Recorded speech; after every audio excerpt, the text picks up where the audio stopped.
A win over Swindon on Saturday. You really are pushing hard with Bournemouth at the top of your league. Yeah, obviously you're up there, so you'll naturally look at it. The derby itself was obviously good to win.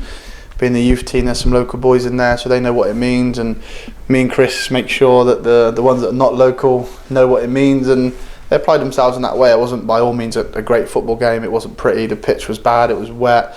But the boys dug in and had to fight. It was a lot. Three of our goals come from set pieces, and it was that sort of day. Their goal was a mistake, which on another day, because we were 2-0 up, could have cost us. But the boys dug in again and kept pushing, and yeah, come away from a derby win with 4-1 win, which was of course pleasing.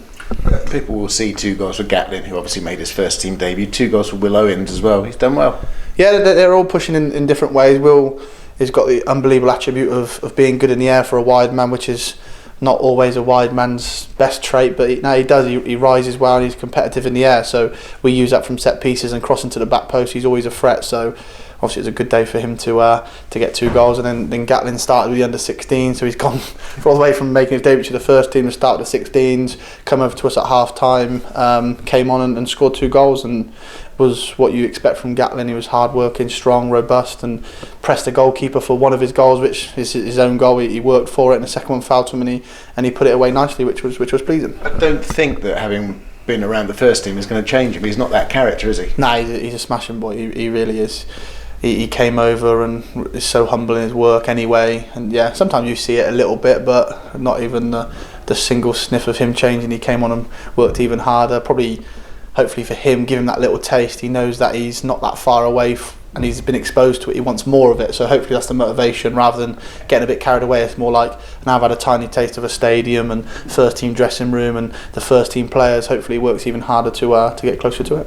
Another big week for you before we go into a Christmas break. Yeah, we're Yeovil at home tomorrow, the rearranged one from it being called off down at theirs. They're now travelling to us with what happened there.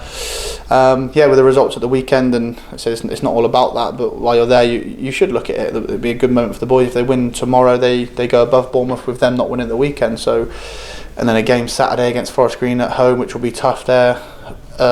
Similar to their first team in terms of they want to play and have lots of possession of the ball, so you feel under pressure at times in that game, but we won't look to that before we obviously have to get past Yeovil, and that puts us top and potentially 4 points clearer going into Christmas, which is going to be the message from me this morning, to make sure we have a good week and put ourselves in a good position for when we come back after Christmas. How does it work for scholars at Christmas? Do they get some time off? Yeah, we break it up, so we make sure they stay, obviously doing some physical work at home. Some of them, they don't get to go home. So yes, football is, as you get older, you're in through Christmas, but the under-18s will go and spend 3 or 4 days at home, come back in for a 3 or 4 day sort of training block, and then off for 3 or 4 days to come back in the new year, whereas the under-21s are more senior now, and they've had that moment where they've been home and stuff, so they'll be around the first team. They've got a game next week, haven't yeah, we're Southend away, 22nd, which a big win puts you above Bournemouth, which, yeah, it's not realistic, but you have to push for and aim for. But a win means you might qualify in terms of the best second place, which puts into a semi-final. So a big week for both. So there's still lots to play for coming up in before Christmas.